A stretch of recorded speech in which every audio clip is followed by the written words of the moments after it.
Well, good afternoon, everyone. Thank you for joining. I realize now that you could see the webcam, and we were just having some technical difficulties with webcams, but hopefully some miracle will happen, and we'll get to see Dr. Frankel and Morgan speak.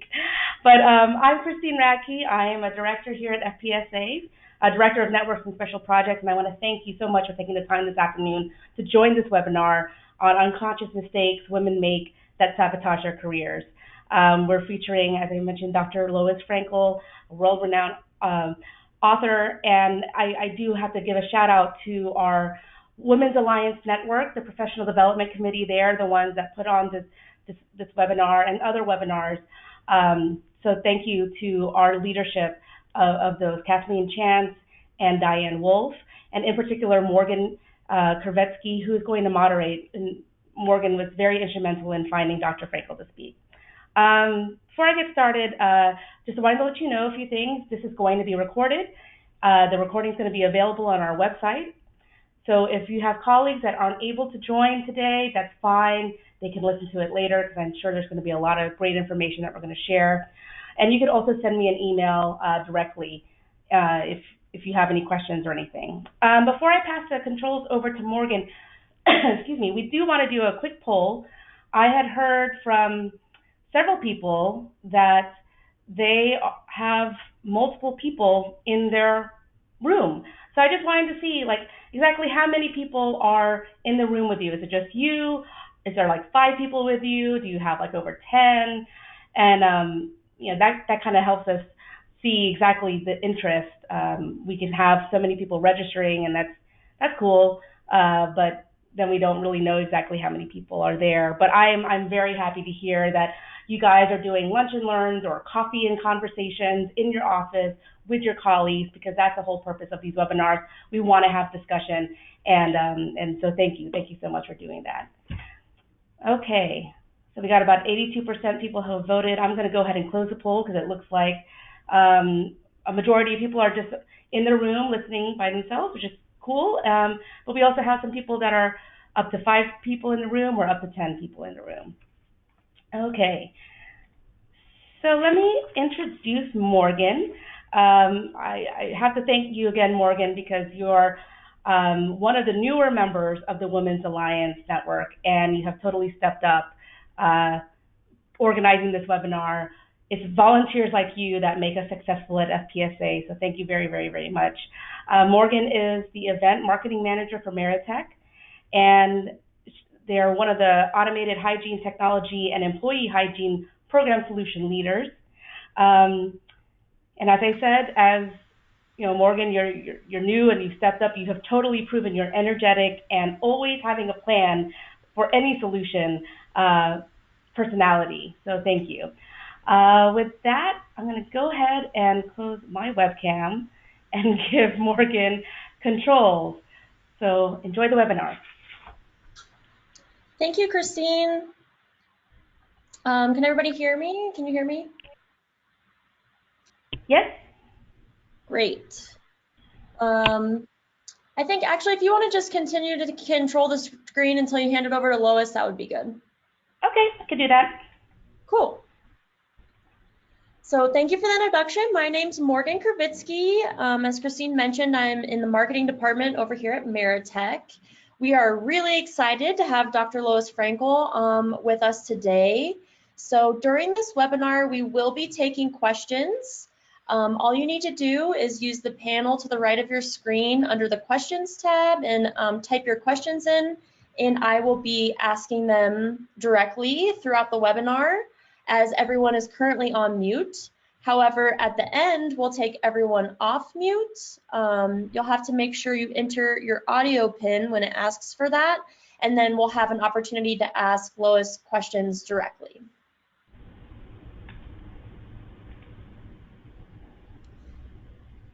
Moving on to the next slide. Before we get started with the webinar, we do just have a couple housekeeping things. New this year, we initiated the Women's Alliance Network Red Circle Honors. There are 4 different categories that you may nominate someone for. There is a Rising Star category, recognizing a woman with less than 5 years of experience. The second award would be Innovation and Inspiration for a woman who has brought game-changing innovation or an inspiring idea in the past 18 months. The third award would be Career Excellence to honor a woman who is dedicated to the food and beverage industry and to the development of other women in the industry. Lastly, we have the Achievement in Developing and Promoting Women, honored that is dedicated or honored to an FPSA member company that actively supports and develops the careers of women and works towards gender balance. All these nominations are due by August 16th, and you can visit the website for more details. Secondly, we're going to plug the breakfast at Process Expo coming up here in October in Chicago. Be sure to reserve your spots, and the Women's Alliance Network Red Circle honorees will be announced at the breakfast. And we have Suzanne Strasburger, CEO of Strasburger Steaks and known as the First Lady of Meat, will be our keynote speaker, so that's very exciting. There's also sponsorship opportunities still available, so please contact Elena if you're interested in being a sponsor for the breakfast.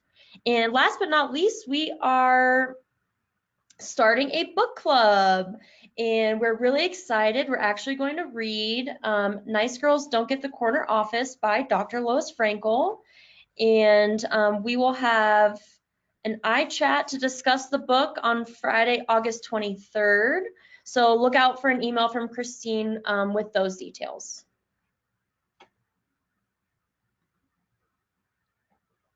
Last item, our friends at Food Processing and Influential Women in Manufacturing are conducting a gender diversity survey. This is open to all men and women, entry level to leadership positions. So we'll be sending this deck out afterwards, and you can click the link to participate in the survey. And the report of all findings will be available this fall. So we encourage everybody to go in and take that survey. All right, now I would love to introduce Dr. Lois Frankel. She is the president of Corporate Coaching International. She is a New York Times and Wall Street Journal best-selling author, executive coach, and internationally recognized expert in the field of leadership development for women. She's been a guest on the Today Show, Larry King Live 2020, Travis Smiley, and CNN. And right there you can see her website and her Twitter handle. So Lois, welcome, and thank you so much for joining us today.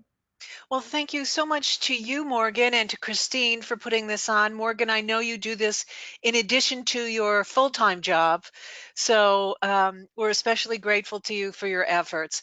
And hi, everybody. I just want to make sure everybody out there can hear me because we did have a little bit of problem with the screen. So could someone just let Morgan know or Christine know that you can hear me? And then Morgan or Christine, maybe you can let me know. Yeah, I think we can hear you fine.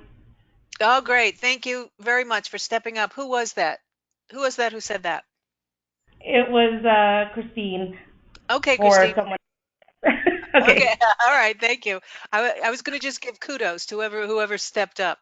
Okay, then. So you already know who I am, and I'm sorry that you can't see me, and I'm sorry I can't see you, but it doesn't mean that we can't interact with each other. And as Morgan already told you, please type your questions as we go along, and I'll answer them as we go along. I just can't speak and read the questions at the same time. It's a little bit like chewing gum and walking. So I'd prefer to focus on what I'm saying to you, and then she'll interrupt me, which is just fine with me if you have a question. Um, okay. Whoop. Okay. Whoop. Let me go back. All right. Our goals for the next 45 minutes or so are to do 5 things. Number 1, gain insight into how your past impacts your present. After all, I'm a psychologist, and that's actually how I got into being an executive coach, which I'll talk about in a second. So I want you to understand that your past does impact your present, which in turn impacts your future. I want to identify what are nice girl behaviors, because I'm telling you, when the publisher changed the name of my book, which I wanted it to be Quit Being a Girl, they wanted it to be Nice Girls Don't Get the Corner Office. I said, you realize I'm going to spend the rest of my life explaining that I don't mean you can't be nice, because you have to be nice. So I'm going to explain what are nice girl behaviors. I'm going to talk about the most common mistakes made by quote unquote nice girls. We are going to target the specific skills that you need to add to your repertoire, and we'll demonstrate those skills. I will demonstrate the skills for you in real time. Okay, so that's our goals. And I'm going to start with nice girl syndrome. And as I said, the book isn't about how to be mean and nasty, because I have to tell you, so many people have said to me, are you saying you can't get ahead without being mean? And nothing is further from the truth. The fact is that nice is necessary for success. It's necessary for men and it's necessary for women. The problem with women is that we take it way too far. So how do you know if you have nice girl syndrome? Well, first ask yourself, do you behave according to the rules you were taught in childhood were appropriate? This is the number one thing. This is actually how I came upon all of my theories. In my first book, Stop Sabotaging Your Career, it was for both men and women. And I talked about how in childhood, we receive these messages for how we're supposed to behave. And in families, those messages are often the same for boys and girls when it comes to family values, right? So that if you have brothers, it could be that, we expect you to be respectful of adults and all these other things, right? And so that when I started coaching executives, and I coached mainly men, what I learned was that many times they were held back by those messages. And let me give you a quick example. There was one man I was coaching, he was a vice president, and he worked with a bunch of sharks, if you know what I mean, right? And he was the nicest man, but the others were chewing him up and spitting him out. And when I went in to talk to him initially, I said, I want you to tell me a little bit about what were some of the messages you got growing up, because I knew if I could learn those, then I could understand why didn't he speak up and step up to these other guys. And so what he told me was that he grew up in a Christian household and he was always taught to turn the other cheek. Ah, now I understand. So he was behaving in the way that was appropriate in childhood, and turning the other cheek doesn't mean you can't have a voice. You can speak up, but you have to learn how to do it in a respectful way. So that's really how I started my coaching. And then as I started coaching more women, I realized, oh, but wait a minute. Women get different voices about gender specific behavior. So that, for example, I grew up in a house where I was the only girl and there were two boys. So the boys got the message that they should be tough and strong and not let anybody take advantage of them. Whereas I was supposed to be nice and kind and helpful, which I was for the first 35 years of my life, but I had no voice. And people find that very hard to believe right now, but I had no voice. And so it was important to be sweet and kind and helpful. And it really made people like me and it helped me to build my career. But I wasn't going to go any further if I couldn't augment that with new behaviors. And that's really what I want for you here today. I want to say, whatever your strengths are, you probably learned in childhood, but they won't be enough to keep you going forward. And even if you came from a household where parents told you boys can do anything girls can do, and I know there's a lot of that going on now, the problem is what girls tell me, even 10, 12-year-old girls tell me, is that when they get to school, all bets are off. That the teachers treat them differently, the boys treat them differently, and all of a sudden they're kind of at a loss. So I'm not here to talk about that specifically today, but regardless of the message that you got, they're going to impact how you behave today. All right. You suffer from nice girl syndrome if you act in ways that are designed to make other people like you. And I have Sally Field here because she's the quintessential nice girl, isn't she? I mean, if you recall when she won the Academy Award for places of the heart or in the heart, she got up there and she said, "You like me, you really like me." Now, that really was revealing, because before that role, she had roles like Gidget, the Flying Nun, all very likable roles, which tells us she acted in ways that made people like her because that was important to her. Now, I want you to go, there's a continuum of niceness, right? And it goes from Sally Field, quintessential, to the other end, which I would put Martha Stewart on the other end. And Martha Stewart, very successful, right? But not particularly likable. It's why she went to prison. She didn't go to prison because she cheated the government out of, I don't know if it was 20,000 or $200,000, but it wasn't much more than that. It was somewhere in between there. And for her, that those are rounding up numbers. To us, those are a lot of that's a lot of money, but for her, that's not a lot of money. She went to jail because people didn't like her, because she was imperious, because she was showing up for trial every day wearing these fur coats and just acting as if she was above it all. And people don't like that. And when they don't like it, they're gonna do things to sabotage you. So likability is important, but you can't be on the Sally Field end, and you can't be on the Martha Stewart end. And there is a place in the middle that I'm going to help you to get to, where yes, you have to have a voice. You have to say what's important to you. You have to speak up, and you have to do it in a way that's socially acceptable. And I'll talk about that some more. Okay, next, you know you suffer from nice girl syndrome if you avoid being too powerful for fear that men are going to reject you. Now, we see this happen all the time. It starts actually for you when you're about 12 or 13 years old. That's where all the research shows that girls start to dumb down, right? You don't want to be too much smarter than the boys, or you won't be liked. And, I think we see a little bit of that going on in our government right now. If you look around, we have this group of four very strong women, and regardless of what your political preference is, there are four very strong women who have strong opinions, and they're being singled out for those opinions. And again, you can disagree with the opinions. I disagree with some of their opinions, but it doesn't mean that I am disrespectful of them as a human being. But you can see that they've been singled out. And that's because they're not fearful of being rejected. But most of us have a little bit of that fear in us. And again, it's about how to get your ideas out there. Well, let me just tell you, it's about how to tell people to go to hell so that they look forward to the trip, which is the working title of my new book. Uh, the Nice Girl's Guide to Telling People to Go to Hell so they look forward to the trip. Um, okay, next, you know you suffer from nice girl syndrome if you avoid aggressively pursuing your goals because it might make someone else uncomfortable.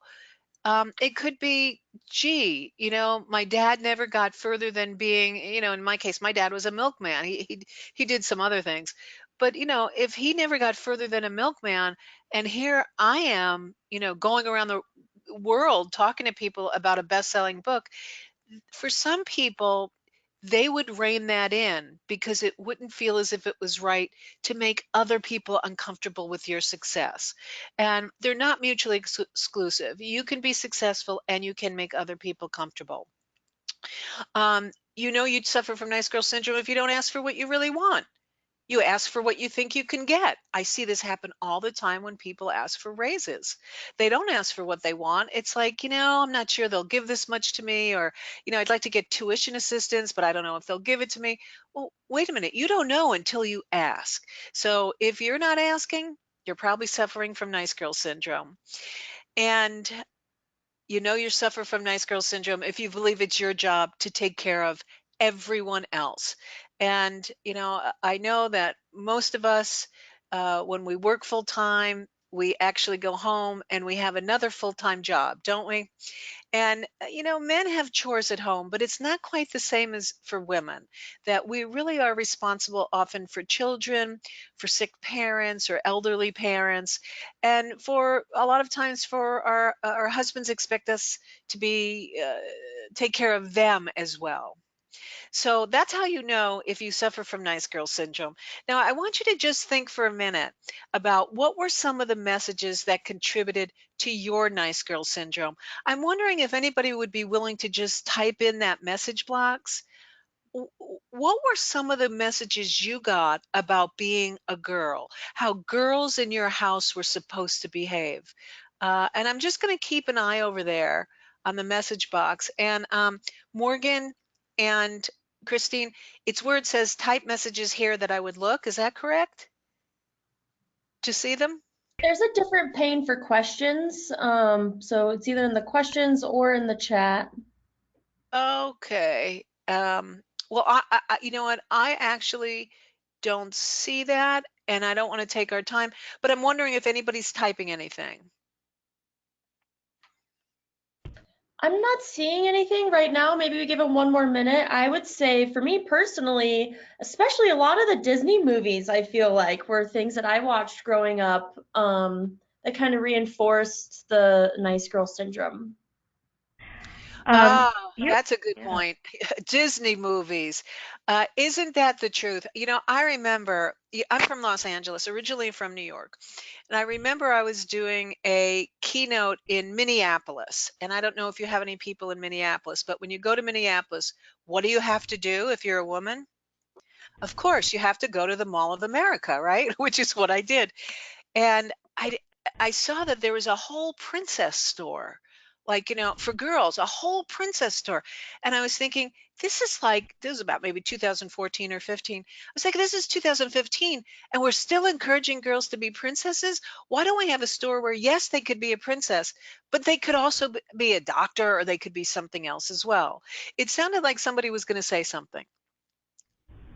Oh, this is Christine. Yeah, there's some things that came in, but I'm totally laughing with the whole princess thing because it's true. Um, someone, Diane Wolf, actually said the princess syndrome. Oh, good, good, uh, Diane. Yeah.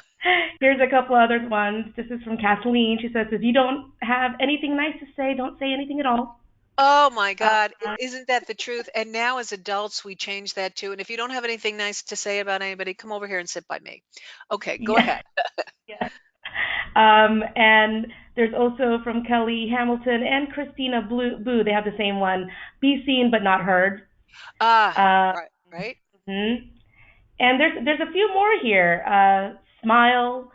Um, uh, if you're a Southern girl like Heather Jennings, uh, super manners and be nice. Yep, yep. So yeah. Yeah, so listen, Morgan, I'm gonna see if I can. I'm gonna make you an organizer so you can see so you can see the questions. I'm not sure Oh, why it's not showing up, but okay. okay. But for the sake of time, those are great. And listen to those. I mean, those add to our niceness, and it's important. And what I want you to remember is nice is important for success, but it's not sufficient, right?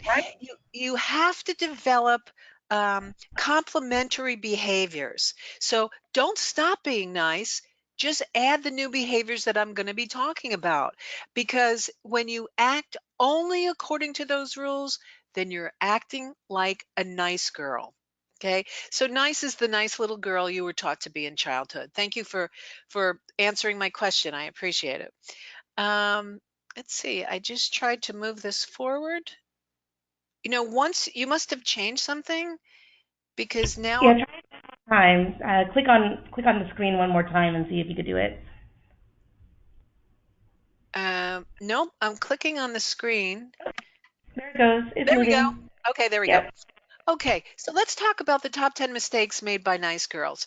The number one mistake that I see nice girls make is make miracles. Now, when I talk about making a miracle, I'm talking about getting more done in less time with fewer resources and less money than is humanly possible. When I speak to a group of women and there's men in the room, I'll look at one of the guys and I'll say, what do you do when your boss asks you to make a miracle? Now, provided that the boss isn't in the room, they say one of three things. The men say one of three things.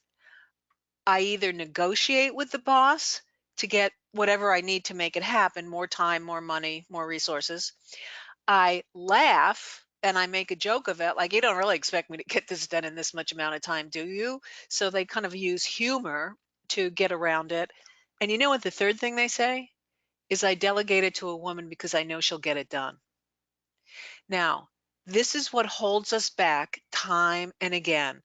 It's a mistake to make miracles.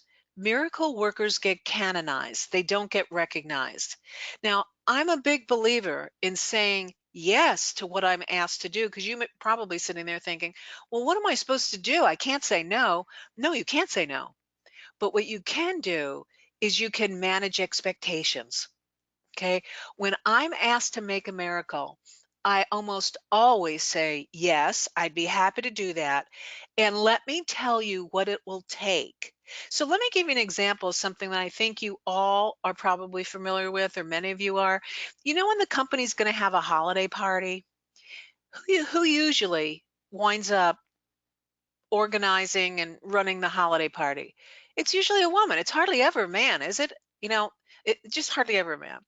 So your boss says to you, all right, we've got 500 people in the company, and I'm going to give you $1,500 to make a holiday party. And you're thinking to yourself, that's like $3 a person. What am I supposed to do? So what do?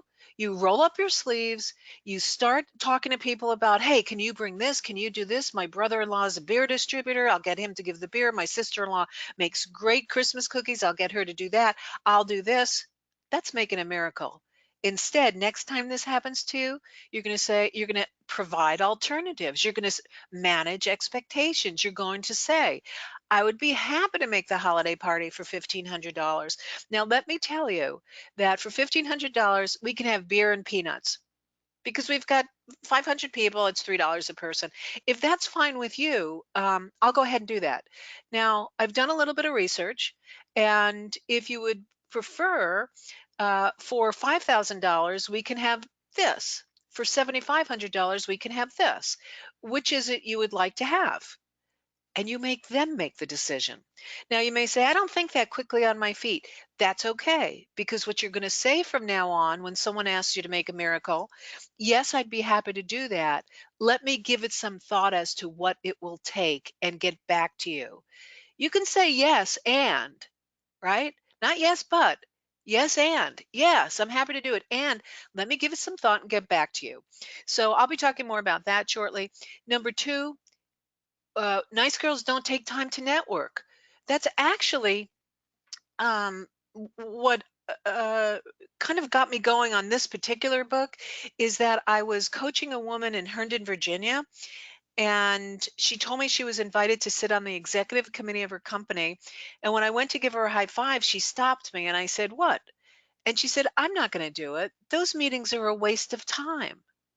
And as I said to her, they're called meetings. They're not called workings. You go to meetings and you network to be seen, to see, to get information, to give information, to build your brand. And so if you're staying at your desk working, you're not going to achieve your professional goals. I'm sorry, did I say networking? If you're staying at your desk working, you're not going to achieve your professional goals. So you need to make sure that you probably take about 5 to 10% of every work week. Every work week. So what is that? If you work, most people work 50 hours a week, 10% a week would be 5 hours. Having lunch with people, going to professional associate meetings during work time, ladies, um, and just sitting in people's offices and schmoozing and going to meetings that you should be seen at. Okay, number three, you fail to set boundaries with people. You let people take advantage of you. You know, when I was first writing Nice Girls Don't Get the Corner Office, people would say, and as a matter of fact, I remember this very clearly. I was on the Today Show and Ann Curry was interviewing me, and she said, "Are you blaming women for them not getting ahead?" And I said, "I'm not blaming anyone, but I'm saying we each have to take responsibility for our own behavior. That if someone takes advantage of me, I let them take advantage of me." And so that you need to learn how to better set boundaries with people. And it's really about saying no. I go back to it's usually about saying yes, and let me tell you what works for me. Another example here that you'll probably be able to relate to your mother in law calls and says, "I'm so happy to tell you I'm going to come for the whole summer. I'm so excited to spend the whole summer with you and your family." Now, you may be saying, "Oh, that's just fine." But I guarantee you, I see there's 41 people or more on this call because some rooms have 10 people, some have five. So we probably have about 60 people or so on this call. I guarantee you, some of you are going, "Oh my God, if that happened to me, I would put a gun to my head." Hey, look, I know I would. So It's about saying, yes, we would love to see you. And let me tell you what would work for us. It's not about the amount of time you spend, it's about spending quality time with you. And if you're here for 2 months, you're going to be bored because the kids have camp and I have work and your son has meetings to go to and so on and so forth. So, what would be best if you came with us to the lake for the 2 weeks we're going to be there and we can all have a great time? And you can hear it's about setting boundaries in a very nice way. It's about telling people to go to hell so they look forward to the trip. Um, okay, I see somebody said, I guess there's nothing new right now in the question panel, but I'm glad you can see. Is that the question panel that I see? No, that's a chat for us. But I think Diane has a question, so I'm gonna unmute her line. All right. Diane, did you have a question? No, I don't. Sorry, I raised my hand when I was trying to respond to the first questions, but thanks for note. I'll put my hand down. Sorry. Okay, no worries. Okay, Diane, anytime. All right, let's move on. Another mistake women make is strive for perfection. Hey, listen, we do it because we feel as if we have to overcompensate. And when you strive for perfection, you waste your time. You spin your wheels. You're not doing other things you could be doing. When women tell me that they don't have the work life balance they'd like to have, I almost always go to this perfection place because that's almost always why you have no work life balance, is because you're doing things and redoing them, and you're spinning your wheels. You need to be more like guys. This is why I never say you need to be like a guy, but in this one case, we could be more like guys. Guys don't strive for perfection. Guys know when good enough is good enough. Have you ever watched a guy vacuum a rug, right? Or clean a bathroom? They know when good enough is good enough. And we need to know that too. Number 5, we ignore the look and sound of success. I'm going to be talking more about this shortly with a good slide, but that there is a look and sound to success. People know it when they see it, and you want part of your brand. And this next one, unclear vision and branding, goes hand in hand with the look and sound of success. That people know when they see it, and they reward it. And so you need to understand what it looks and sounds like in your corporate culture, and you need to make it part of your brand. Number 7, we tolerate inappropriate behavior. That's just what it sounds like. Number 8, we don't ask. We don't ask. We wait to be noticed. We think that if we work hard, we'll be noticed, we'll be given a promotion, we'll be given a raise. And when we're not, we don't ask.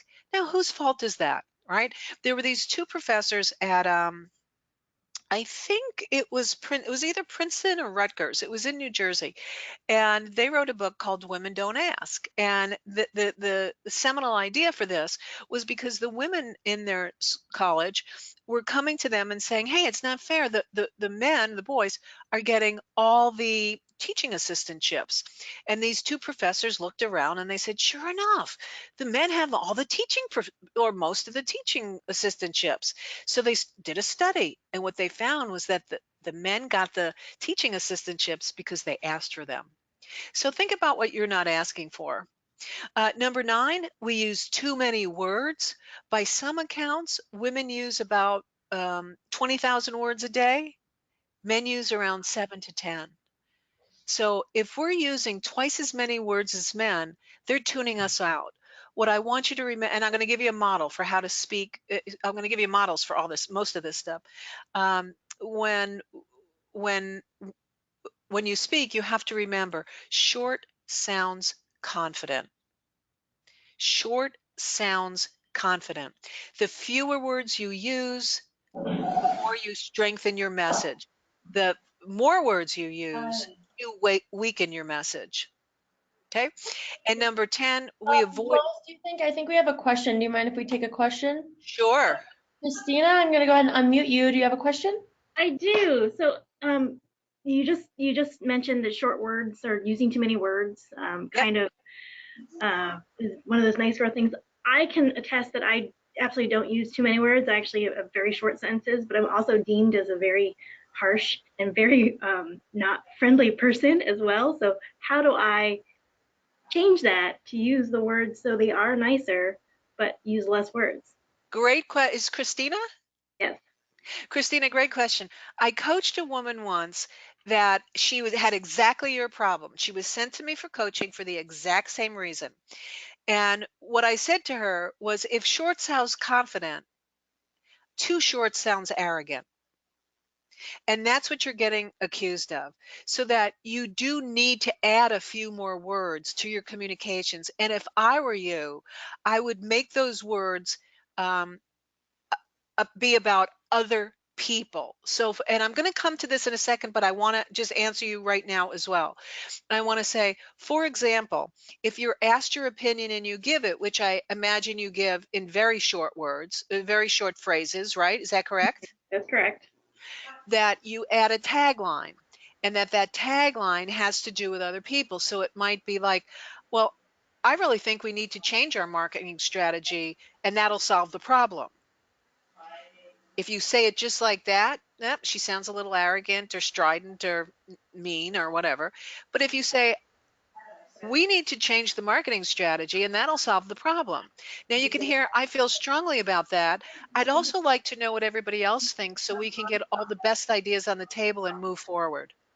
Now, do you hear how that, the extra few words and including others makes you more approachable? Does that make sense?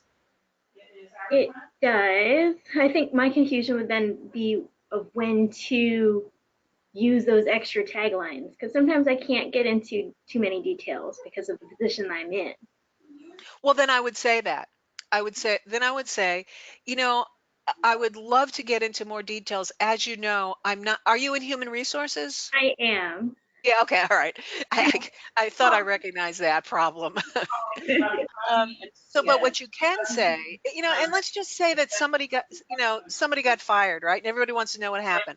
You can say, rather than say, hey, look, it was according to company policy that this person was terminated. You could just leave it there. Or you could say, I know everybody's concerned, and when someone's terminated, it makes people uncomfortable. I'm not at liberty to discuss why they were terminated. I can only tell you that they were treated fairly and according to company policy. And if you have any questions, you can speak to me personally. Now, do you hear how that message, hey, they were fired, and they were treated fairly. I added a few extra words and it softened the message. Does that make sense? Yes, Yeah, that's what I would do if I were you. And yeah, okay.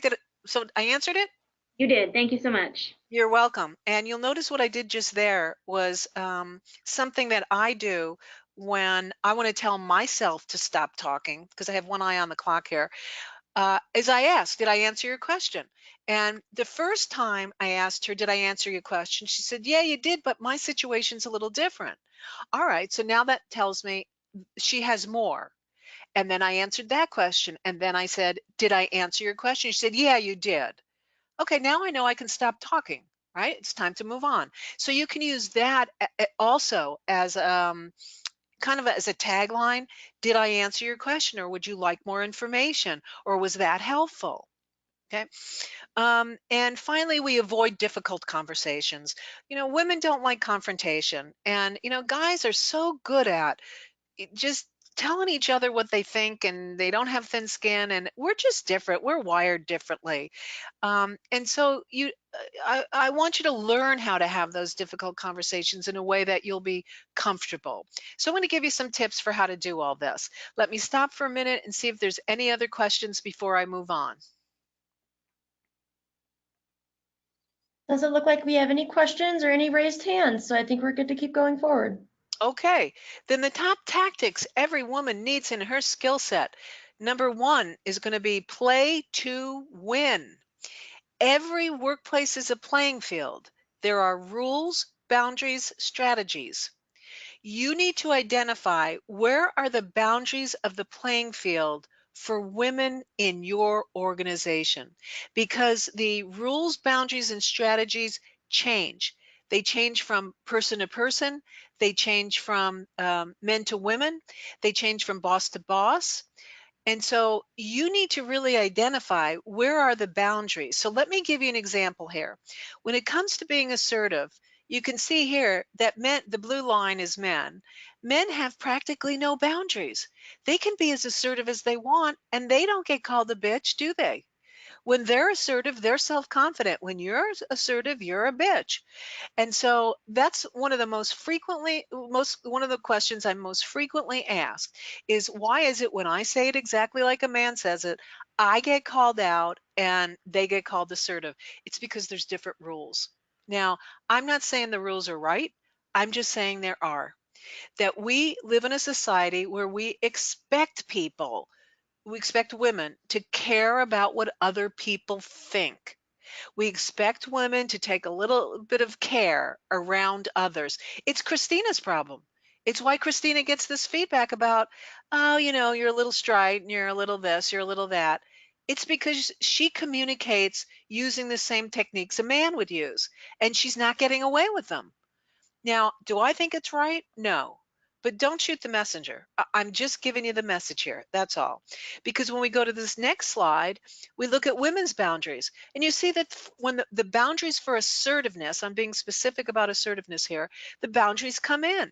So what happens when we go out of bounds? We get called out. There's a penalty of some kind.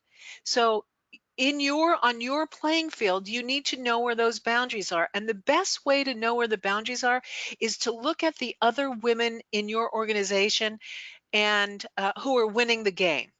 Okay. Hopefully there are, and I know you work in a male dominated industry. At the same time, hopefully there's enough women you can look around and you could say, well, wait a minute, the women who are winning either in my company or in other companies, what do they do that makes them so successful? And you might want to add some of those behaviors. And again, I'm just going to shamelessly like plug my new book right now. That's why I wrote The Nice Girl's Guide to Telling People to Go to Hell So They Look Forward to the Trip. I wrote it because I wanted women to learn how to say all the things they need to say in a way that is not offensive, so that if you say it in that way and people push back, it's not how you said it. You'll know it's the message, and that's something that you can at least deal with objectively. So let me go on to the next one, because this is equally as important. And I don't know how many women of color are on the line, but the fact is that if you're a woman of color, your boundaries are even narrower than mine. I'm Caucasian. Your boundaries are even narrower than mine. And that's because when women of color are assertive, they get accused of being angry Black women. Now, I didn't talk about this in my first book, even though I knew it, because I was afraid to bring it up, quite honestly. And when I started going around the country talking about nice girls don't get the corner office, I realized that the women of color have a totally different experience. So, a couple times I just took a risk and I put it out there, and I saw so many heads nodding, and I thought, I just need to make this part of everything I talk about, because we don't talk about it enough. And I think we Caucasian women need to make sure we speak up for women of color when they get called angry Black women, because they're not. They have an opinion like everybody else, and when they give that opinion strongly, they get called names. Again, it's what we're seeing happen in our government right now. Again, I don't think it's so much about the message that these four women in particular, they call them the squad, are giving. I think it's because they are women of color and they have strong opinions, and they're seeing that backlash. I'm just wondering, are there any women of color on the call, and do you agree with me?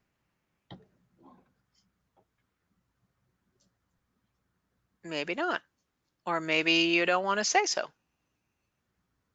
Okay. So it's just something Yes, I agree. Morgan Brown said, yes, I agree. And Christina said, HR women and Asian women.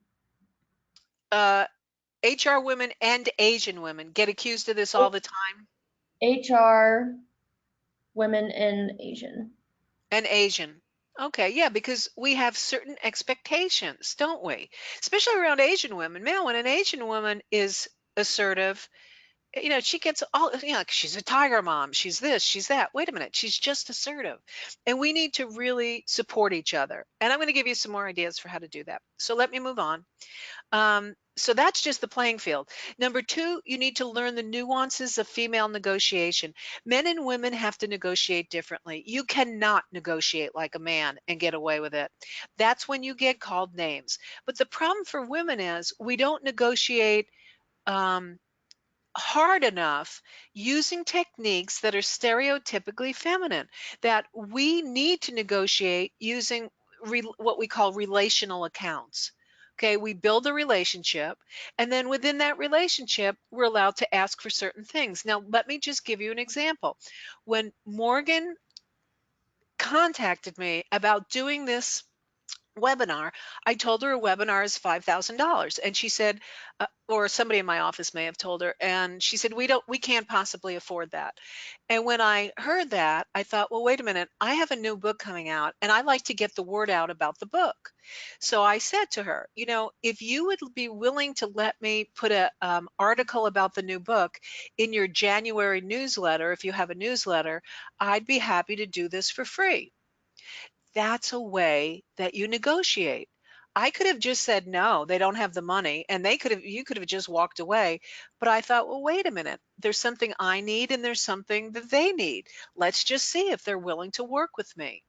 And so I want you to think about creative ways to get your needs met. So learn the nuances of female negotiation. There's plenty of women out there who teach these classes in negotiation skills for women. If you haven't had one, take one.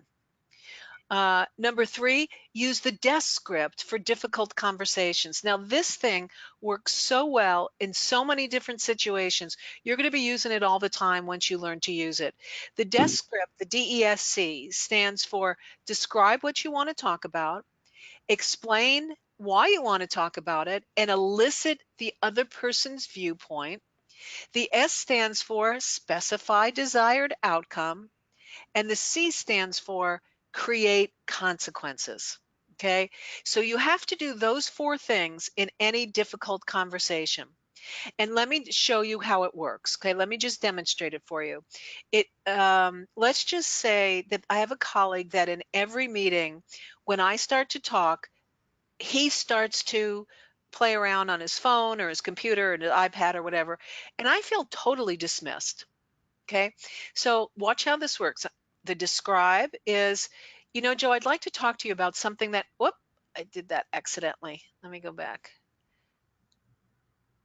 Whoop, I'm going the wrong way.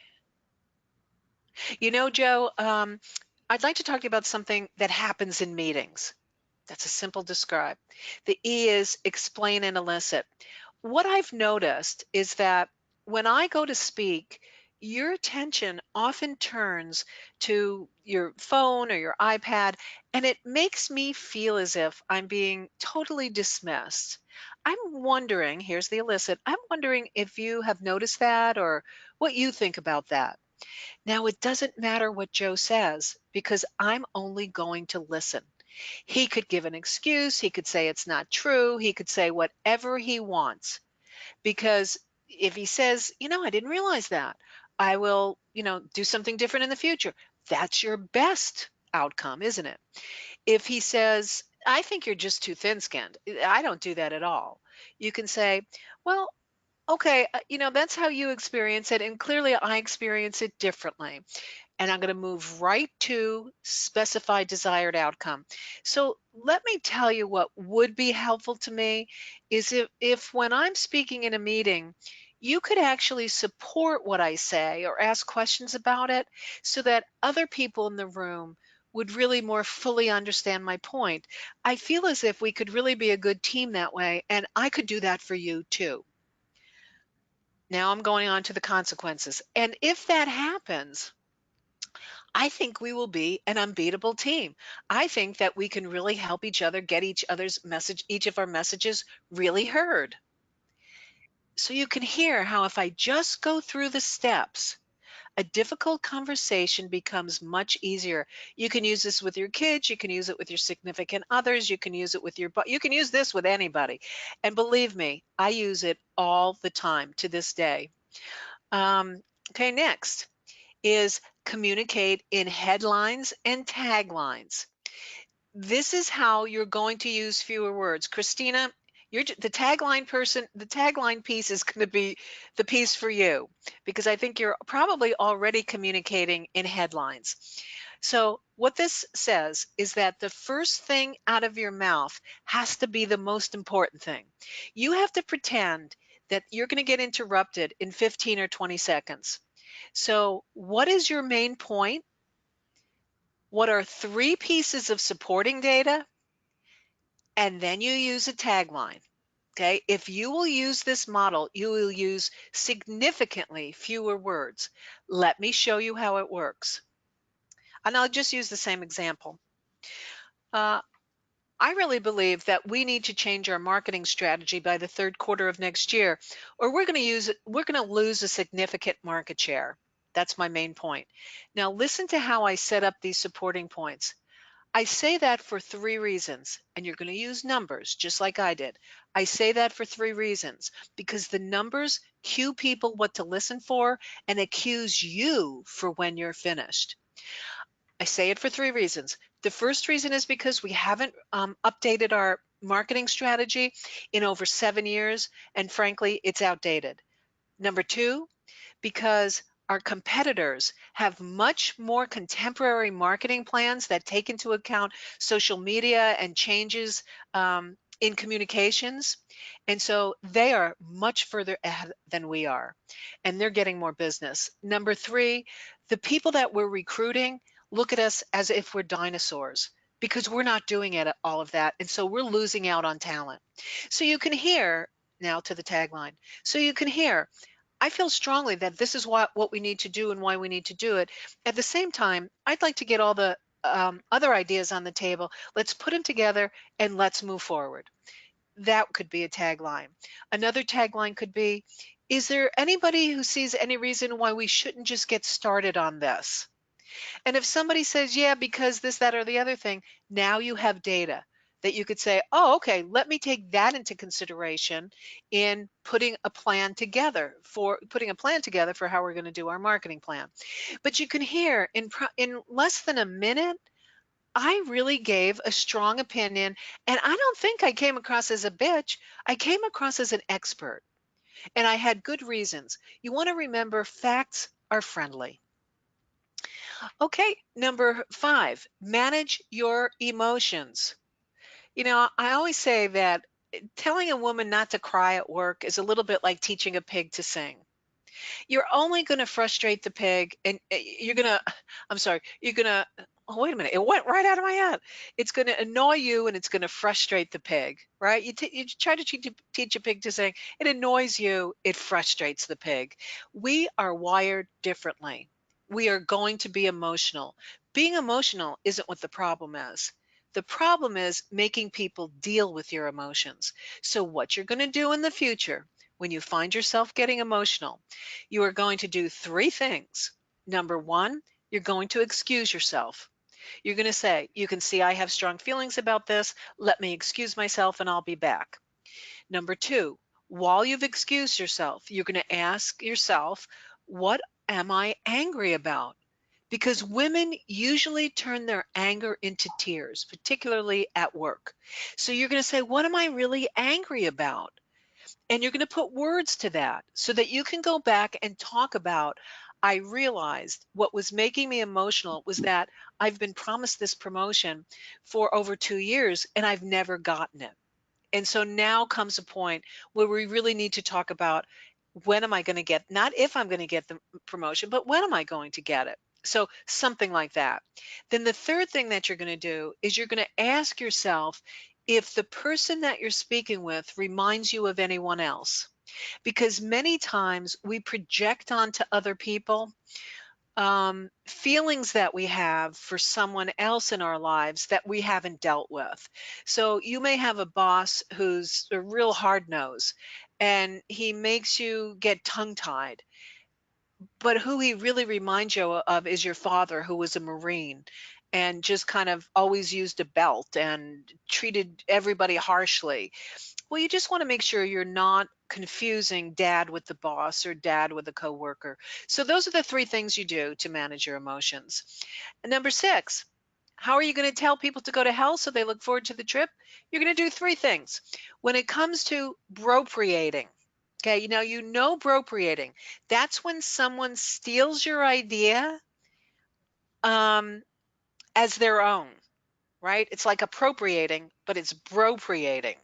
And so when someone takes your idea and they use it as their own, what you're going to say next time is, "Oh, thank you for bringing it back to that, Jack. I wasn't quite finished explaining what I wanted to say." Okay? So you're just going to say, "Thank you for bringing it back to that." Um, and you're going to continue talking. That's one thing you can do. A second thing you can do as women in a meeting, you get all of your colleagues together and you say, "We're going to do something that's called amplification." Amplification is something that was used in Barack Obama's cabinet meetings by the women. When one woman said something, other women jumped on it and they said, "Oh, what a great idea, Christina. I'll support that." Or, "Oh, Morgan, tell me more about that because that sounds like that could really work." It's a way that women amplify each other's ideas. Next is man-interrupting. And women get man-interrupted all the time. There's something that you can do that's called a hip check.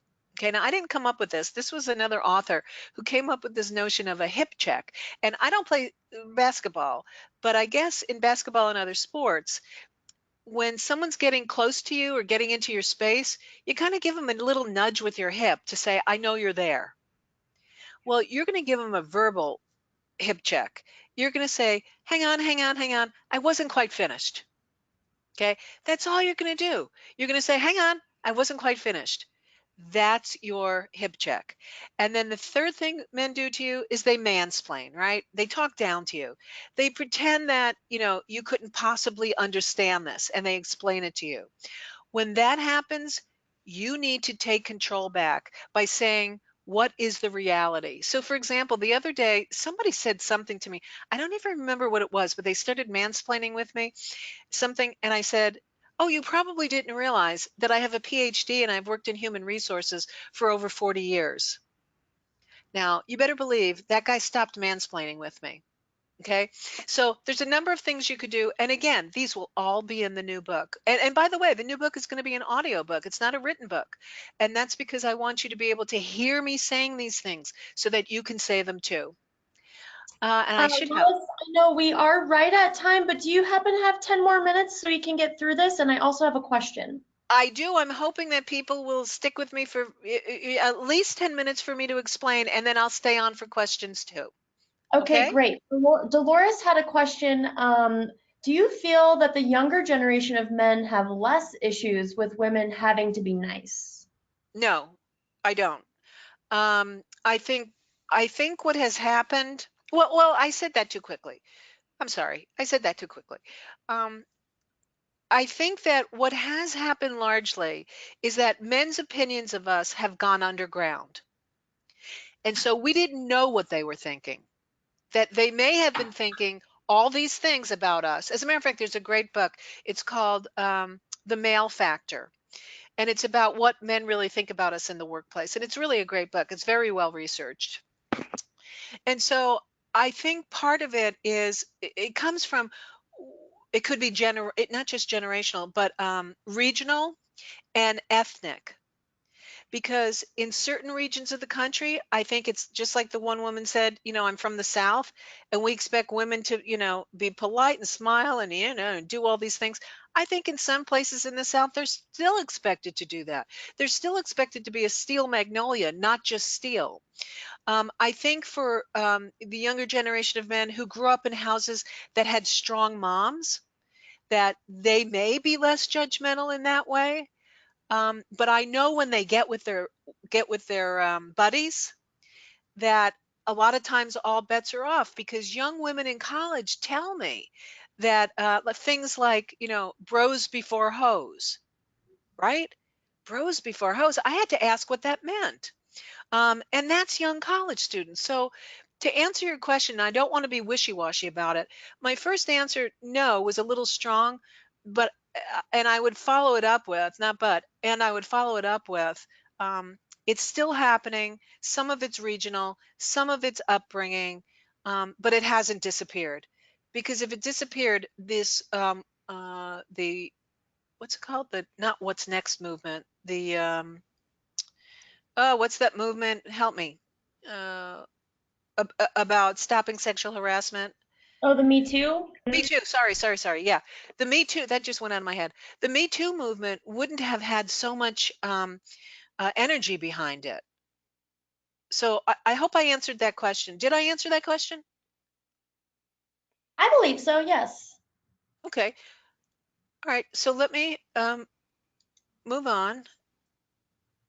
Okay. 7, what you're going to do is you're going to capitalize on the internal and external quid pro quo networking and collaboration. Now, what this means is that inherent to every relationship, there's a quid pro quo. There's something in exchange for something else. And by the way, I hope I see there's 41 of you in here. I hope you can stay. I'm sorry I'm a little bit over, but I am happy to spend more time with you. And I hope you'll be able to stay with me because it's just a little bit more here. Capitalize on the internal quid pro quo. Inherent to every relationship, there's a quid pro quo, which means there's something in exchange for something else. It's inherent in every relationship with your kids, with your parents, with your significant others at work. What happens though is that we are always willing to give in the quid pro quo, and we rarely ask for what we should get in exchange. And if you're not asking for what you should be getting in exchange, you make your life a lot harder. And we don't ask because we as women see relationships as somewhat sacred. And I've heard women say, well, I don't want them to think I'm only being friends with them because of what they can do for me. Well, that's not it at all. It's the quid pro quo is what makes the world go round. It's what politics is.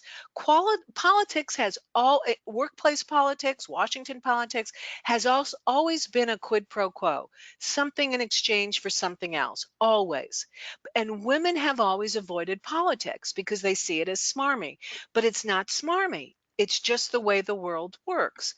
And so it's what's happening in Washington now with both the Democrats and the Republicans, so I don't care what side you're on, is that the quid pro quo has broken down. No one is willing to give anything to get anything. And so we're stuck. We're just stuck.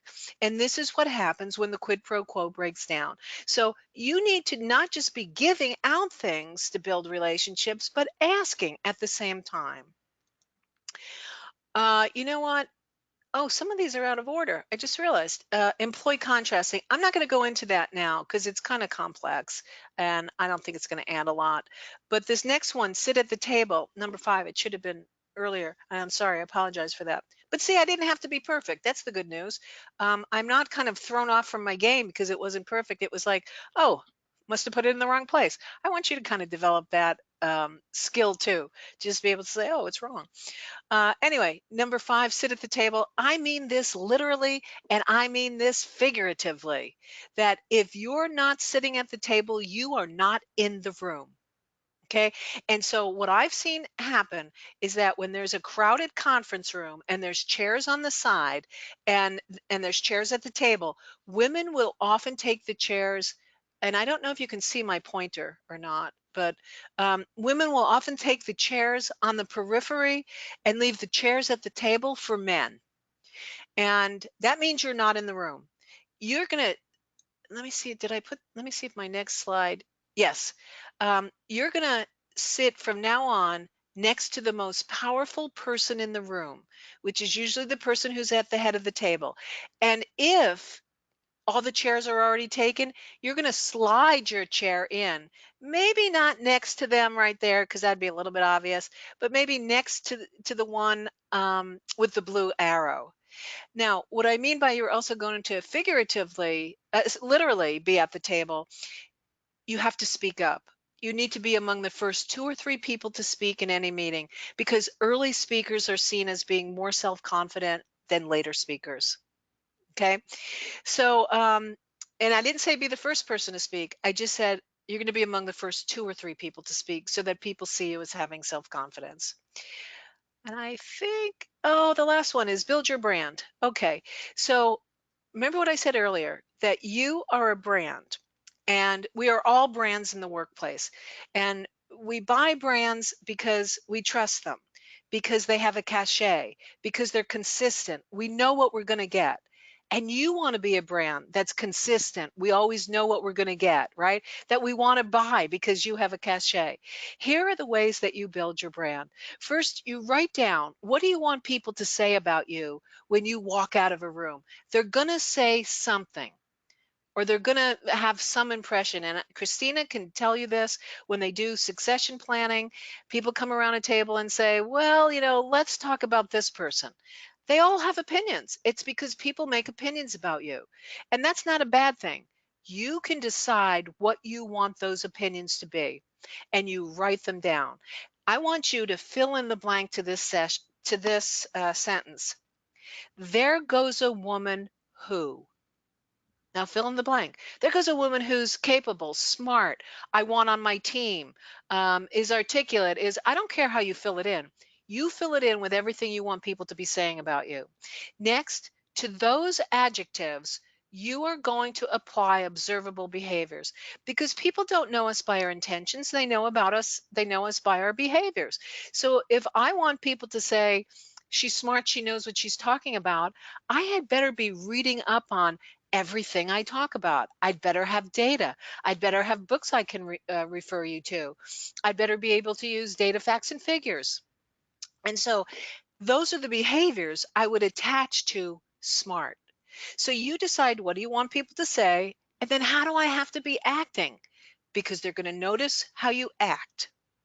Next, look to the edge. And when I say to the edge, I'm talking about the edge of your playing field, your corporate playing field.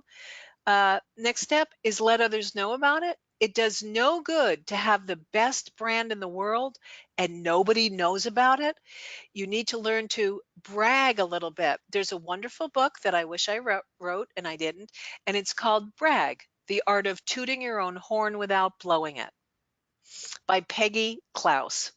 And I highly encourage you to read it. There's lots of ways you can call attention to what you've done without sounding as if you're bragging.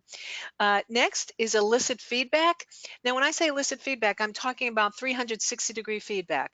You need to be asking people, what am I doing that you'd like to see me continue doing?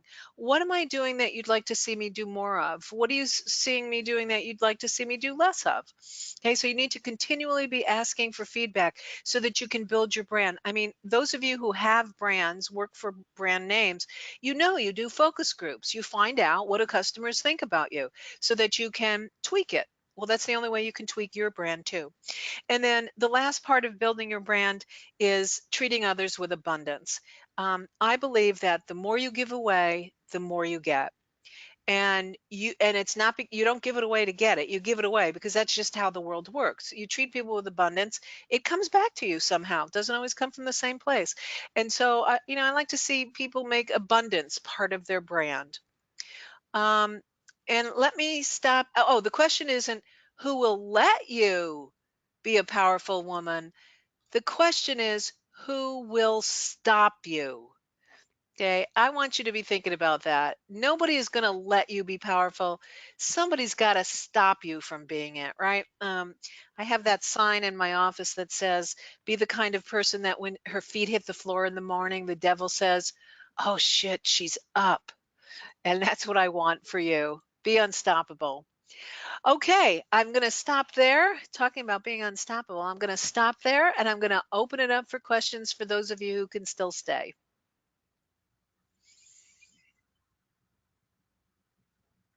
If anyone would like to ask a question, just go ahead and raise your hand. Actually, we'll just go ahead and unmute everybody. How's that?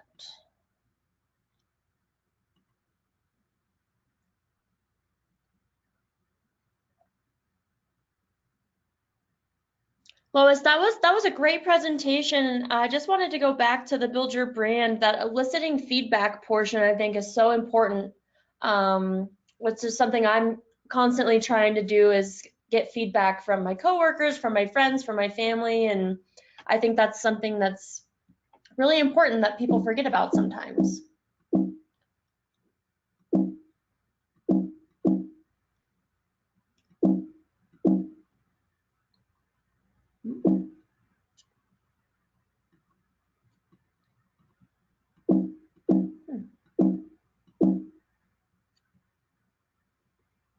Oh no.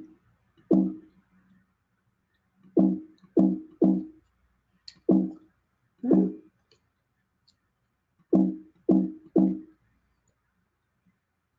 Well, it looks like everybody's accidentally been muted. I don't know if you can hear me. My screen is frozen. Oh, now I'm unmuted. Okay, wait a Oh, minute. I was okay. muted. I couldn't answer your question. Yeah, this thing about feedback is really important. And if you haven't gotten 360-degree feedback or in the last 18 months, you need to ask your HR department to get it, or you need to find a coach who'll collect it for you, or you just need to start asking people, what do you want to see me continue doing? Do more of, do less of. Don't ask how you're doing. Ask for behaviors that you can really work on. Awesome. It's not letting me. Oh, Heather, you're unmuted. Okay. So I came into a meeting, we're having a lunch meeting, and I'm the only woman out of a 12-member sales team. And I sat down at the table, not quite across from the VP, but one down. He goes, "Oh, you've got bodyguards on either side of you now." And I was like, "I don't need bodyguards." But my response was, "Huh, so I can throw an elbow?" And of course, the response was, "Well, you can't throw anything you can't take." I'm like, "Trust me, I can." And left it like that. But there was probably a better way to handle that. Well, what I like that you did, and what's your first name? Heather. Heather. What I like that you first did was that you used humor, because that's the first place that I would go usually. Okay, now if I am continually put down or harassed, or I feel as if I'm not taken seriously, I would eventually address that directly. But you sat down, and the other person was trying to be funny, and I can accept that. And at the same time, you do want to say something back. Your mistake, Heather, was that you asked a question, and so it got into a spitting match, right? You Yeah. said you said, "Oh, it means I can give an elbow," or I think that's what you said. And the other person said, "Well, you can't give what you can't." Right? It stemmed from the question. If you What went through my head was that if you had made the statement, which was, "Now that only assumes I need bodyguards. I need a bodyguard." Or something like that. I think if you made a statement, it would have gone further and not got into that give and take. But sometimes we can't think that quickly on our feet, because what I tell women is, if you could get in touch with how the statement made you feel. Like if I were to say to you, Heather, just tell me how his statement made you feel. Oh, I was like, for reals? Well, that's not how you felt. That's what you thought. How did That's you what I thought. feel? Well, surprised. Okay. So then, And you can always put that out. See, however you feel to put out there, say, well, that's kind of surprising. I never thought I needed a bodyguard, mm, right? okay. I think when you pair your feelings with a statement, especially when you're using humor, it usually lets people know what you're really thinking. It kind of gives them that hip check, doesn't it? Well, that's surprising that you think I need a bodyguard. I never thought I needed one. Um, so I think your humor though was the right way to go, and just turn that question into a statement. And that's Okay. true for most of the time, that women, instead of ask questions, make statements, because the questions um, open you up to be picked apart. I hope that helps. Oh, it did. Thank you. hmm Anybody else have any questions? Kathleen has a question, and Christina is going to unmute her. Or she's unmuted. Kathleen, what's your question? Hi, I have a question from Cassandra, who is in the room. So she's coming up right now to ask the question. Hi, I'd like to know, how can we use our femininity as women to get ahead as well? Because I think I see a lot of, kind of that man and male energy. I would like to know how we can use our femininity to get ahead. Okay, Cassandra, I've been asked this question before, And what I've said is, I don't like women to rely on their femininity because that eventually backfires, but we may be using the phrase femininity differently. If you're talking about your feminine wiles, like your attractiveness, sexiness, um, batting eyelash, if that's what you're talking about, see, that's what I consider using femininity.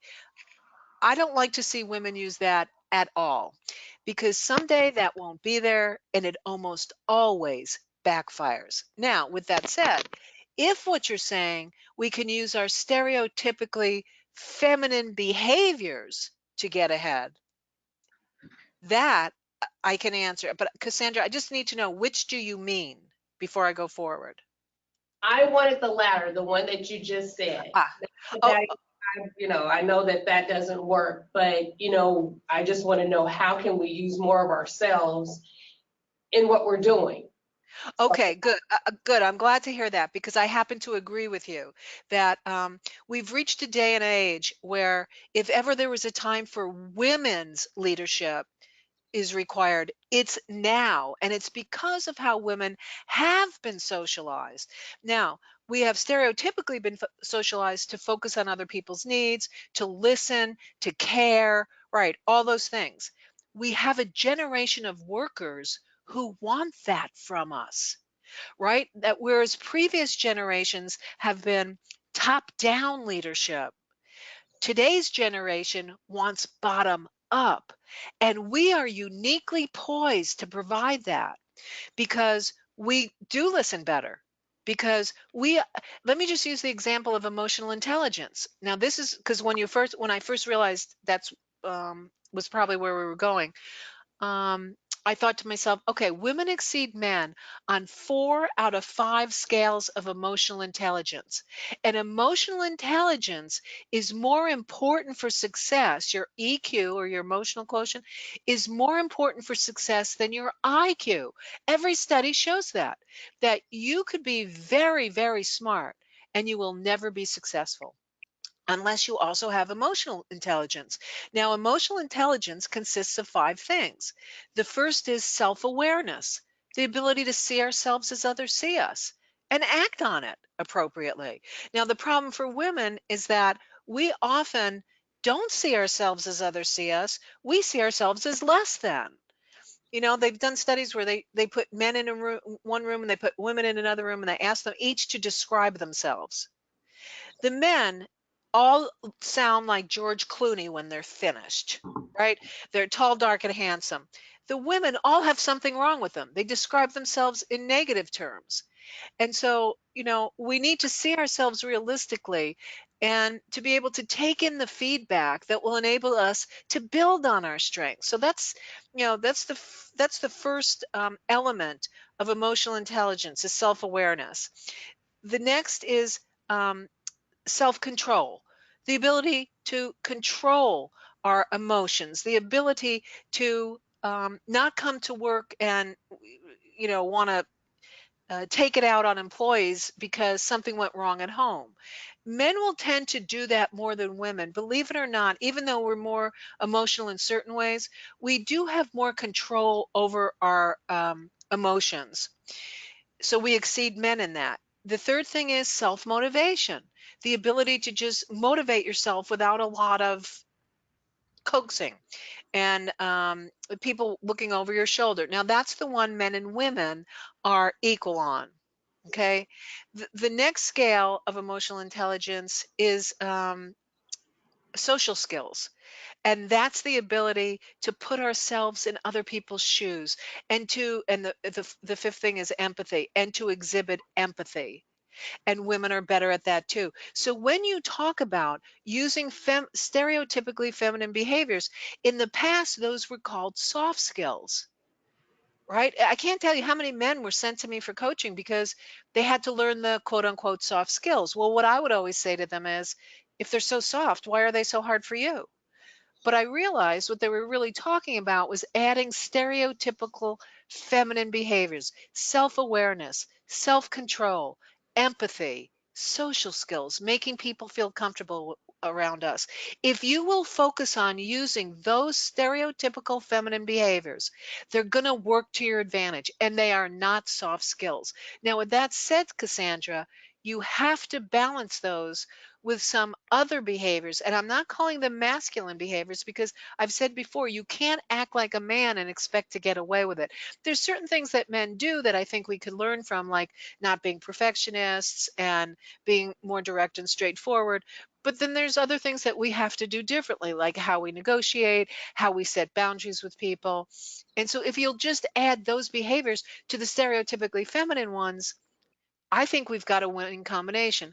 Cassandra, did I answer your question? Yes, you did. And a lot of the stuff that you say, I already do because I'm one of those Black women you were talking about. And I've had to really, starting my career off in Silicon Valley and then moving to the South and different things like that, I've really had to kind of hone in those skills. But I thought it would be great if you could actually explain that to other women as well, that, we don't have to come off in such, we're in corporate America, but we don't have to come off so harsh. We can use those skills to kind of, I don't know, make us well-rounded, so to say. But thank you. I appreciate your answer. Absolutely. It's all about balance. It's not stopping what you're good at. Like I wouldn't tell Christina, don't be direct and straightforward. Don't use fewer words. Don't make your communications much longer. Just make sure you use the words that are going to make them more palatable for people who expect women to care about what other people think. So good. I'm glad you're already doing that. And as a Black woman, you've had to do that in order to survive. Yeah, do I think it's right? No, I think you should be able to speak exactly like any Caucasian white guy can. But it's just not how, it's not how it works. So you got to play the game. So thank you, Cassandra. Thank you. You're welcome. Any other questions? I think we're gonna call it a wrap, Lois. If people do come up with questions later on, would you be open to me emailing those to you and you can give a quick answer? Oh, absolutely. Okay, Absolutely. great. And if I could just say, if you could mark your calendar for January 6th, because that's when the audiobook will be out, and I will probably be running some kind of specials on my LinkedIn page. I know I have the Twitter account. I hardly ever use that, but I think whenever I put something on LinkedIn, it also appears on Twitter. But LinkedIn is just my name, Dr. Lois Frankel, and I post little short videos with tips. Every few weeks I put something up there. And so you'll get those. I also share articles as I read them, and just kind of any information I think is helpful to your career, I post there. So please connect with me on LinkedIn. I would love that. And I'll be happy to answer any questions that get forwarded to me later. And thank you again to all of you for letting me join you for this meeting. Thank you so much, Lois, and thank you to everybody that was able to join us, and be on the lookout for the recording that I believe Christine will be sending out. Yep. And also fill out the survey if you can. Thank you. Awesome. Have a great day, everybody. Thank you.